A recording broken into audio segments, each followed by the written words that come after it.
আখেরি মোনাজাতের মধ্য দিয়ে শেষ হলো ৫৮তম বিশ্ব ইজতেমার প্রথম পর্বের দ্বিতীয় ধাপ।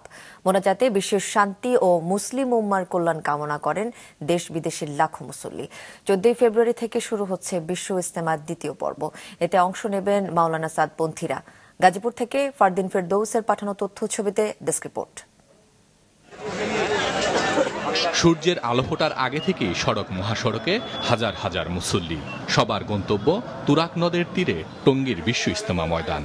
লক্ষ্য প্রথম পর্বের দ্বিতীয় ধাপের আখেরি মোনাজাতে অংশ নেয়া। বেলা ১২টা ৯ শুরু হয় মোনাজাত। পরিচালনা করেন শুরা-ই নেজামের শীর্ষ মুরব্বী মাওলানা জুবায়ের আহমেদ। টানা ১৮ মিনিট মোনাজাতে দেশ ও জাতির কল্যাণ ও শান্তি কামনা করা হয়। মোনাজাতে অংশ নেন ২২ জেলার লাখো মুসল্লি, বিদেশি মেহমান সহ আশেপাশের ধর্মপ্রাণ সাধারণ মানুষ। সমস্ত মত পার্থক্য ভুলে যে উলামা ইকরামের উদাত্ত আহ্বানে আমরা যেন সকলে সাড়া দিই এবং আগের মতো যে আগে তবলিগের কাজে হয়ে চলতো সেভাবেই চলুক। আল্লাহ তাআলা যেন আমাদেরকে গুনাহ মাফ করে দেয় এবং প্রত্যেকটি দেশের যেন শান্তি বয়ে আনে। সারা পৃথিবীর মানুষ ইমানের উপর আমলের উপর অটল থাকতে পারে, এই দোয়া এই কামনার জন্য আমরা ইজতেমা মাঠে আগমন করেছি। যারা এই দেশে সুন্দর করে চালাইতে পারবো তারা এই দেশে চালানির তৌফিক দেব, এই দোয়া আশা করি। মোনাজাত শেষে সবাই ছুটে চলেন নিজ নিজ ঠিকানায়। সারা দেশে তাবলিগের দাওয়াতি কাজে ছড়িয়ে পড়েছেন অনেক দেশি বিদেশি ধর্মপ্রাণ মুসল্লিরা। প্রধান সড়কে বাস সহ সব ধরনের যান চলাচল বন্ধ থাকায় পায়ে হেঁটে রওনা দেন লাখ লাখ মানুষ।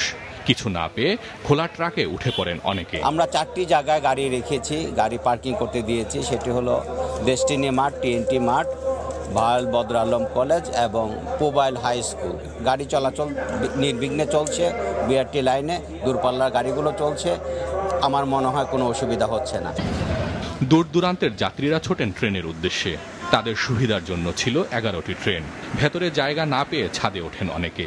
এছাড়া ৫টি বিশেষ ট্রেন ছাড়া সব ট্রেন যাত্রা বিরতি করে টঙ্গী রেল স্টেশনে।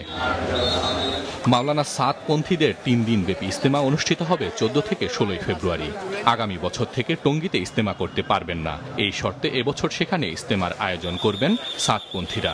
মাঠ বুঝে দেওয়ার বিষয় তাদের সাথে কথা হচ্ছে। ওনারাও যেহেতু মহান সৃষ্টিকর্তার সান্নিধ্য লাভের জন্যই এই আয়োজন, সেহেতু ওনারা সব কিছুতেই একটা সুশৃঙ্খলভাবে যাতে দ্বিতীয় পর্যায়ে যারা আছেন তারাও যাতে মাঠটা বুঝে পায় সেই ব্যাপারে আমাদেরকে প্রশাসনকে সর্বোচ্চ সহযোগিতা করবেন বলে ওনারা আমাদেরকে প্রতিশ্রুতি দিয়েছেন।